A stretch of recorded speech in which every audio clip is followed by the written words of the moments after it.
আত্মজীবনী নামটাও চমৎকার, Yes. 281 and beyond, মানে ওই 281 থেকে লক্ষ্মণের, যে ভিভিএস লক্ষ্মণকে আমরা জানি, আজকে ক্রিকেট দুনিয়া জানে, তার জয়যাত্রা শুরু। পরবর্তী 1-2 বছর হরভজনের কেরিয়ারে প্রচুর টালমাটাল চলেছে, পারিবারিক সমস্যা, ডিসিপ্লিনারি সমস্যা, কোনো একটা ট্রেনিং ক্যাম্প থেকে মাঝরাতে কেটে পড়েছিলেন, এবং এটা শেনওয়ার্ন কিন্তু পরে বলেননি, পোস্ট ফ্যাক্টর নয়, ম্যাচ চলাকালীন উনি বলেছিলেন স্টিভকে তুমি ফলোঅনটা না করালেই ভালো করবে। অস্ট্রেলিয়ার দ্বিতীয় ইনিংসে, মানে ম্যাচের 4th ইনিংসে সচিন তেন্ডুলকারের বোলিং,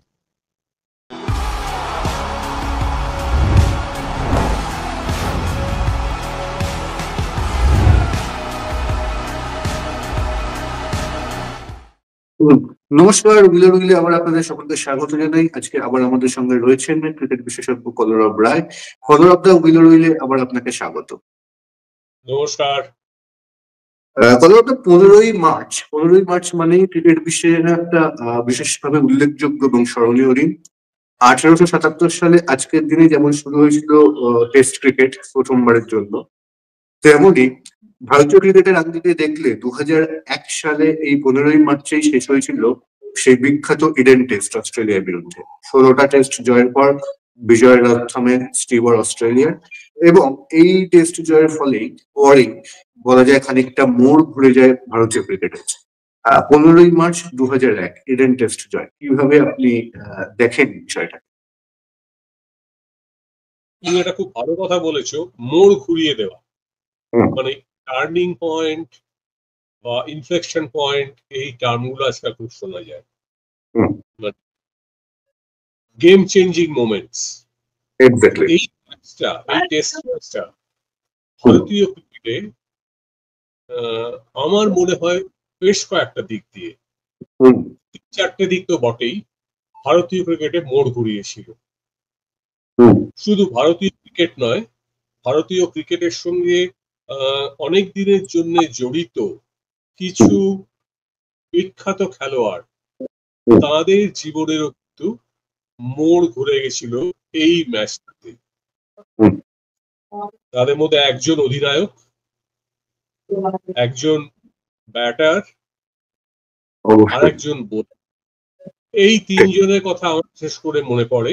আর তার সঙ্গে সব মিলিয়ে ভারতীয় ক্রিকেটকে সিরিয়াসলি নেওয়া বিদেশি শক্তিশালী দলগুলোর কাছে যেন এই শতকের গোড়াতেই 2001 সাল মার্চ মাস, শতকটা গেছে মোটামুটি, তোমার ধরো প্রায় মাস 15 গেছে, 2001।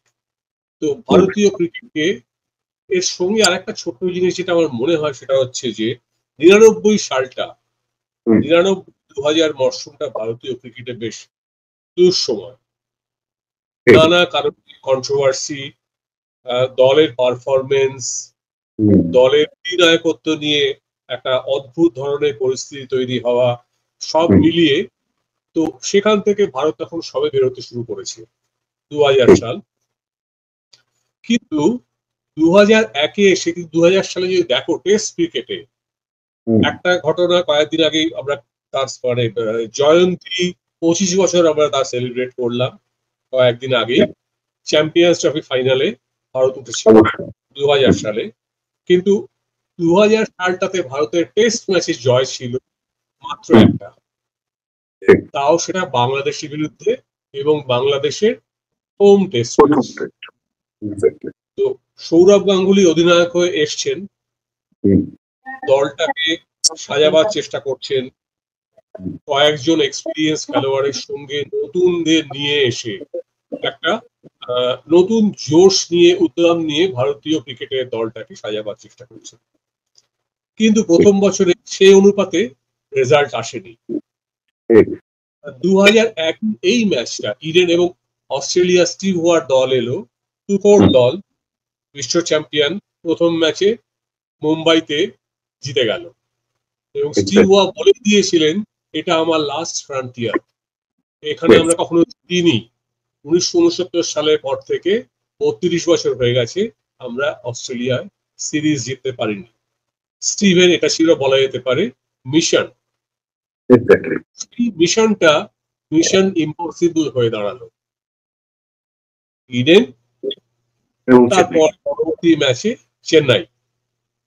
তো ইডেনে ফিরে আসি, তো সৌরভ গাঙ্গুলি, অধিনায়ক সৌরভ গাঙ্গুলি, এখানে একটা বিশাল মোড় ঘুরে গেল এই টেস্টটা জিতে, এবং তারপর এই টেস্টের জোশ নিয়ে পরের ম্যাচটা জিতে 2-1 1-0 পিছিয়ে অজিদের ওই দুর্দান্ত দলকে 2-1 হারিয়ে সৌরভ গাঙ্গুলি ভারতকে কিন্তু টেস্ট ক্রিকেটের মাঠে অনেকটা প্রতিষ্ঠিত করে দিলেন। এবং সঙ্গে সঙ্গে অধিনায়ক, একটা খেয়াল রাখতে হবে, ব্যাটার সৌরভ কিন্তু তখন বেশ খারাপ ফর্মে আছেন। তো কাজেই দলে সৌরভের জায়গাটা পোক্ত করবার জন্য এটা একটা জরুরি ব্যাপার ছিল। এটা হলো ঘোরানো। আরো ভারতের মোড় ঘুরলো টেস্ট ক্রিকেটে, মোড় ঘুরলো সৌরভ গাঙ্গুলির, অধিনায়ক সৌরভ গাঙ্গুলি। আরো দুজনের কথা বলতে হবে, আরো দুজনের কথা বলবো আমি। এর আগে পর্যন্ত, এই টেস্টের আগে পর্যন্ত 2টা টেস্ট খেলে তখনো কিন্তু 1000 রানও হয়নি ভিভিএস লক্ষ্মণ। ব্যাটিং গড় 27 কি 28 হবে। খুবই সাধারণ। নিয়মিত ব্যাটিং এর জায়গা পান না, খুবই সাধারণ। নিয়মিত ব্যাটিং এর জায়গা পান না, কখনো ওপেন করতে বলা হয়, কখনো 3 নম্বরে যেতে বলা হয়, কখনো মিডল অর্ডারে যেতে বলা হয়। তো উনি খানিকটা তখনও এলোমেলো হয়ে আছেন, ঠিক হননি। ইডেন গার্ডেন্সে ইনিংসে লক্ষ্মণ এসে 50-এর ঘরে রান করে নট আউট থেকে গেলেন প্রথম ইনিংসে। এবার সেটা থেকেই অনুপ্রাণিত হয়ে কিনা জানি না, দ্বিতীয় ইনিংসে লক্ষ্মণকে আরো আগে নামানো হলো, 3 নম্বর, ফার্স্ট ডাউন। তারপর কিন্তু লক্ষ্মণ যা করলেন সেটা লক্ষ্মণ তার নিজের বইতেও লিখেছেন, আত্মজীবনীতে। ঘটনাচক্রে বইটা, আত্মজীবনী নামটাও চমৎকার, 281 and beyond। মানে ওই 281 থেকে লক্ষ্মণের যে ভিভিএস লক্ষ্মণকে আমরা জানি, আজকে ক্রিকেট দুনিয়া জানে, তার জয়যাত্রার শুরু অ্যান্ড বিয়ন্ড। ওইখান থেকে লক্ষ্মণ কেরিয়ার শেষ করলেন, তখন বোধহয় ব্যাটিং এভারেজ কত হবে, 45, 45 সামথিং, 45 প্লাস। মোট রানের সংখ্যা লক্ষ্মণের তখন হয়েছে প্রায় 9000-এর কাছাকাছি। মানে আরো 8000 রান, 865 থেকে 8700 সামথিং, আরো 8000 রান লক্ষ্মণ করেন ওই 281 and beyond দিয়ে। ওইখানে কিন্তু ভিভিএস লক্ষ্মণ আন্তর্জাতিক ক্রিকেটে ব্যাটার হিসেবে একেবারে শক্ত করে ফেললেন, টার্নিং পয়েন্ট। আর একটা টার্নিং পয়েন্ট আমার এখানে মনে হচ্ছে, এ তো ব্যাটিং গেল, অধিনায়কত্ব গেল, দলের ব্যাপার গেল। হরভজন সিং, হরভজন সিং অনেক কম বয়সে ভারতীয় দলে এসেছিলেন, 18 এরকম কিছু বয়স হবে, প্রায় 98 সালে, 98-এ অজিদের বিরুদ্ধে, মার্ক টেলরের দলের বিরুদ্ধে খেলেছিলেন। কিন্তু তারপর থেকে খুব সুবিধে হয়নি। পরবর্তী 1-2 বছর হরভজনের কেরিয়ারে প্রচুর টালমাটাল চলেছে, পারিবারিক সমস্যা, ডিসিপ্লিনারি সমস্যা, কোনো একটা ট্রেনিং ক্যাম্প থেকে মাঝরাতে কেটে পড়েছিলেন, তার জন্য ব্যর্থ হয়েছিলেন, সব মিলিয়ে। এবং বয়সটা কম, দেখতে হবে এটা, 18-20 তখনকার আমলে, আজ থেকে প্রায় 25 বছর আগে 18-19-20 বছর বয়সের খেলোয়াড়রা সবাই তো সচিন তেন্ডুলকার নন, ম্যাচুরিটি অনেক পরে আসে। এবং সবাই ব্যাকগ্রাউন্ড থেকে, সচিন তেন্ডুলকার ব্যাকগ্রাউন্ড থেকে উঠে আসেন না একদম। জলন্ধরের বলা যেতে পারে একটা ছোট শহরে, ক্রিকেটীয় ঐতিহ্য প্রায় নেই, সেখান থেকে উঠে এসছে হরভজন সিং। তো সেই হরভজন সিং এর তখনও পর্যন্ত ম্যাচ খেলে 17টা ইনিংস, আমি স্ট্যাটসটা দেখছিলাম, 9টা টেস্টে এই ম্যাচের আগে অব্দি 17 উইকেট, গড় বোধহয় কত, 25টা উইকেট, সরি 25টা উইকেট 17 ইনিংসে, 9টা ম্যাচে, গড় প্রায় 38, 5 উইকেট নেই, 10 উইকেট তো দূরস্থান। আমি এই হরভজন সিং। আমি এবং ঠিক এখানে একটা জিনিস আপনাকে বলি, সেটা হচ্ছে এই সিরিজটার আগে মানে হরভজন সিং এর কিভাবে কেরিয়ারটা ঘুরে যায় এই সিরিজের আগে, আপনি বললেন এই ম্যাচটার আগে অব্দি, এই সিরিজের আগে অব্দি হরভজনের পরিসংখ্যান ছিল 8 টেস্টে 21 উইকেট। সেখান থেকে দাঁড়িয়ে রাইট, পরবর্তী 3 টেস্টে 32 উইকেট।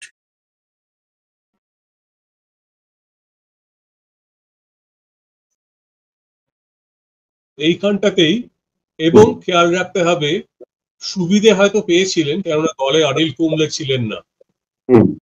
তখনকার ভারতীয় ক্রিকেটের সবচেয়ে বড় উইকেট টেকার অনিল কুম্বলে চোটের কারণে দল থেকে বাদ পড়ে আছেন। তো কিন্তু সেই সুযোগটা কাজে লাগানো এবং অজিদের মতো স্ট্রং দলের বিরুদ্ধে কাজে লাগিয়েছিলেন হরভজন। ইডেনে তার সেই বিখ্যাত বোলিং, হ্যাট্রিক, উইকেট নেওয়া, ম্যাচ জেতানো, মানে ম্যাচ জেতানো বোলিং যাকে বলে, ম্যাচ জেতানো ব্যাটিং করেছিলেন লক্ষ্মণ দ্রাবিড়, ম্যাচ জেতানোর বোলিংটা করে গেলেন মানে অস্ট্রেলিয়ার কফিনে 4th ইনিংসে শেষ পেরেকটা মারলেন হরভজন সিং। মোড় ঘুরে গেল, ওর নাম হয়ে গেল টার্বানেটার। মাথায় পাগড়ি পরেন, টার্মিনেটার থেকে চলে এলো টার্বানেটার। হরভজন সিং এই সিরিজটার পর থেকে তাকে ক্রিকেট দুনিয়া ডাকতে শুরু করলো টার্বানেটার বলে। পুরো কেরিয়ারের মোড় হরভজনে ঘুরে গেল। যিনি কেরিয়ার শেষ করলেন 400-র ওপরে টেস্ট উইকেট নিয়ে এইখানটাতে, এবং 100 টেস্ট খেলে, 100 ওপর টেস্ট খেলে, 104 খুব সম্ভবত 104টা টেস্ট বোধহয় খেলেছিলেন।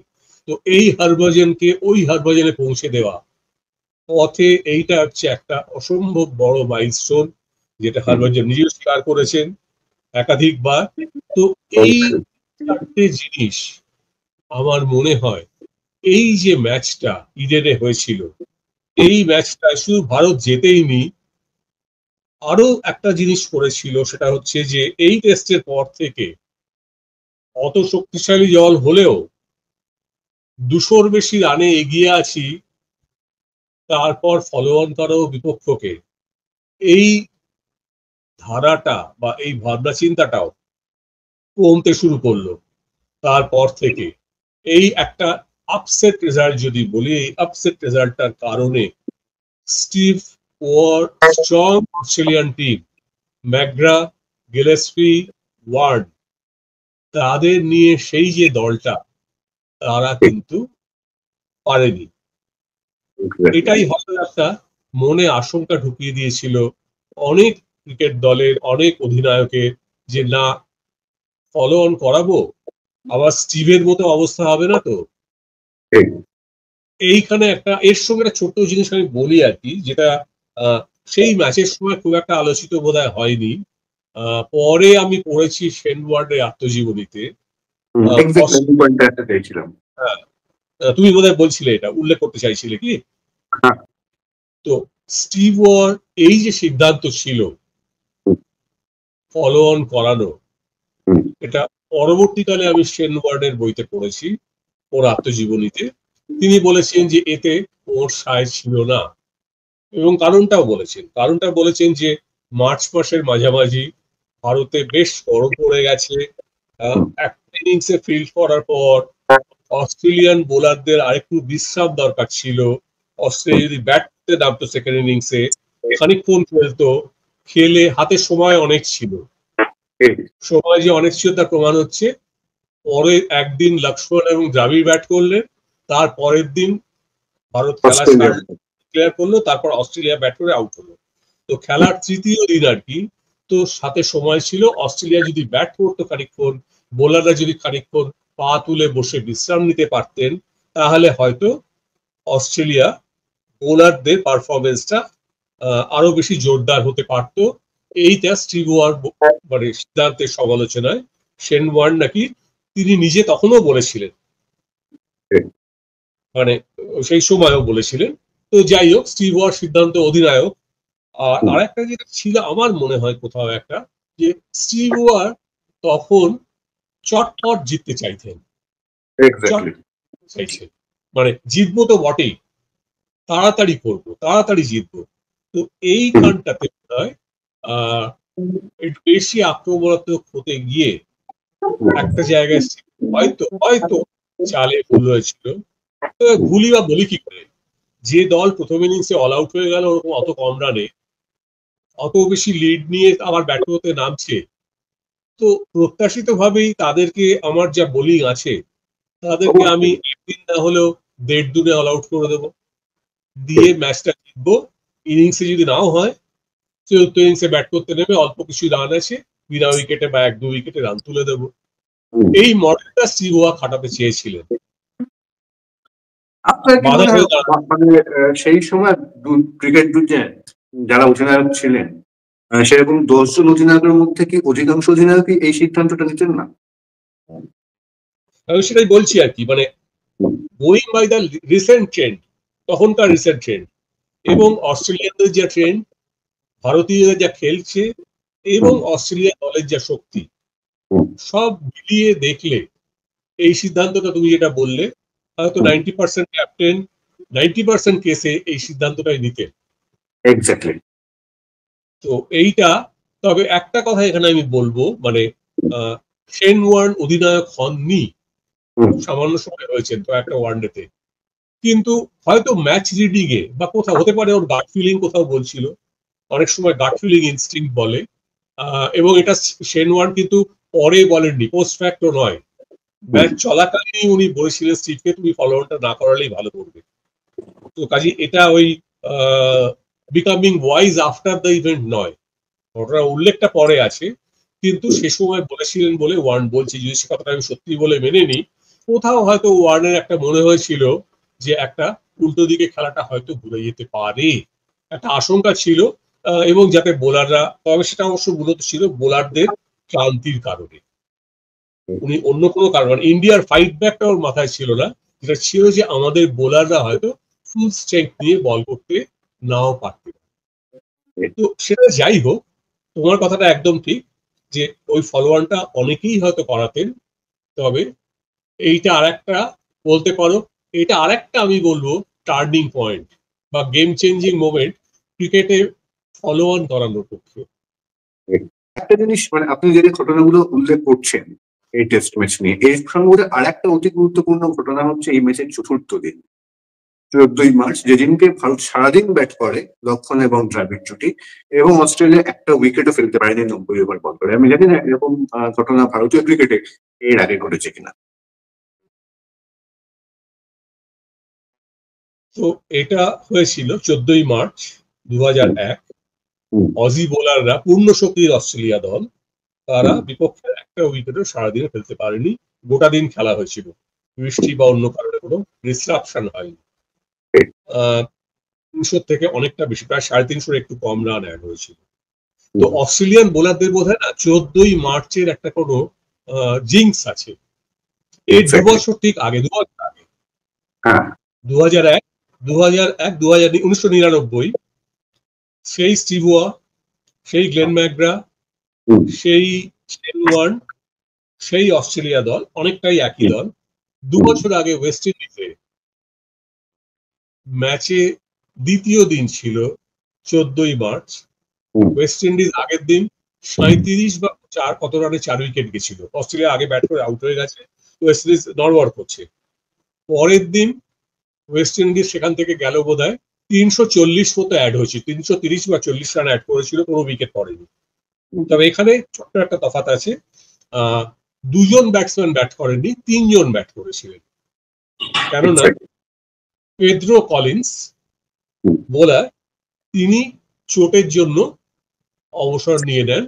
এবার ব্রায়ান লারা, সেই ভদ্রলোক, এবং জেমি অ্যাডামস, যিনি উইকেট কামড়ে পড়ে থাকতে পারতেন, এরা দুজন মিলে সেদিন সারাদিন ধরে অস্ট্রেলিয়ান বোলারদের, McGrath, Shane Warne, Stuart MacGill, এই সব বোলারদের সারাদিন ধরে মাঠে খাটান দেন, এবং ম্যাচটা ওয়েস্ট ইন্ডিজ জিতে নেয়। 10 উইকেটে জিতেছিল West Indies. 213 run, Adam Smith করেন সেঞ্চুরিতে 94 রানে। তো সেও ছিল 14ই মার্চ, মানে 14ই মার্চের গ্লেন ম্যাকগ্রা, শেন ওয়ার্ন, অন্তত এই দুজন প্লেয়ার 14ই মার্চের যতটা মনে রাখবেন, একটা ওয়েস্ট ইন্ডিজের মাঠে, একটা ভারতের মাঠে। জানি না এরকম জিংস থাকে, কিন্তু এটা আর একটা উল্লেখযোগ্য ব্যাপার। আমি আপনাকে এটা জিজ্ঞেস করবো, যেহেতু ওই টেস্টটা আপনি দেখেছেন, ফলো করেছেন, আপনার মতে ওই টেস্টের সবচেয়ে স্মরণীয় মুহূর্ত কি? সবচেয়ে স্মরণীয় মুহূর্ত, হ্যাঁ, মনে করে বলা একটু মুশকিল, কারণ ওখানে এত বেশি ছিল। তবে আমার একটা মনে হয়, এখানে অবশ্য এই চরিত্রগুলো কেউই নেই যাদের কথা এটা আমি বলতে যাচ্ছি। অস্ট্রেলিয়ার দ্বিতীয় ইনিংসে, মানে ম্যাচের চতুর্থ ইনিংসে সচিন তেন্ডুলকারের বোলিং, আচ্ছা, খুব সম্ভবত কয়েকটা উইকেট ইম্পর্টেন্ট উইকেট দু একটা নিয়েছিলেন, ব্রেক থ্রু আর কি। কারণ অস্ট্রেলিয়া কিন্তু সেকেন্ড ইনিংসে ব্যাট করতে নেমেও একটা সময় অবধি ভালো অবস্থায় ছিল। সেইটা টি এর বোধহয় ঠিক পরপর, আমার এক্সাক্ট মনে পড়ছে না, ঠিক টি এর একটু পরপরই ওইখানে অস্ট্রেলিয়া উইকেট, মানে টিতে যায় যখন অস্ট্রেলিয়া, তখন 3 উইকেট পড়েছিল। তারপর টি থেকে ফেরার পরে হরভজন বোল্টনের মধ্যে উইকেট নেয় 5 উইকেট থেকে, মানে 6, 7 and 8 উইকেট, আমি যদি খুব ভুল না করি 6, 7 and 8 উইকেট বোধ হয় সচিন তেন্ডুলকারের ওইখানটাতে। মানে অস্ট্রেলিয়ার মিডল অর্ডার যদি বলো বা লোয়ার মিডল অর্ডার, ওইখানটাকে ঝাঁপিয়ে দিয়েছিলেন সচিন তেন্ডুলকার, যিনি এই ম্যাচে ব্যাট হাতে বিশেষ কিছু করতে পারেননি। তো বল হাতে নিয়ে উনি ওখানে হরভজন, দ্রাবিড় এবং লক্ষ্মণের সঙ্গে সঙ্গ দিয়েছিলেন, যাতে ভারত ম্যাচটাতে আবার ফিরে আসতে পারে। এই সব মিলিয়ে ম্যাচটা আমার কাছে স্মরণীয়, যেমন অন্য অনেক কাছে স্মরণীয়। কিন্তু আমি এইখানে বলবার চেষ্টা করলাম যে কতগুলো গেম চেঞ্জিং মোমেন্টস শুধু ম্যাচের নয়, ক্রিকেট জীবনের, এইটা আমার মনে হয়। একদমই। আর আরেকটা শেষ প্রশ্ন করবো, সেটা হচ্ছে তারপরে বা তার আগেও বহু স্মরণীয় জয় ভারতের আছে। সেটা যদি 1971-এর পোর্ট অফ স্পেন থেকে শুরু করেন, বা রিসেন্টলি, মানে বড় জয় আমি বলছি, রিসেন্টলি 2021-এর গাব্বা, এই টেস্ট জয়টাকে আপনি কোথায় র্যাঙ্ক করেন ভারতীয় ক্রিকেটের ইতিহাসে?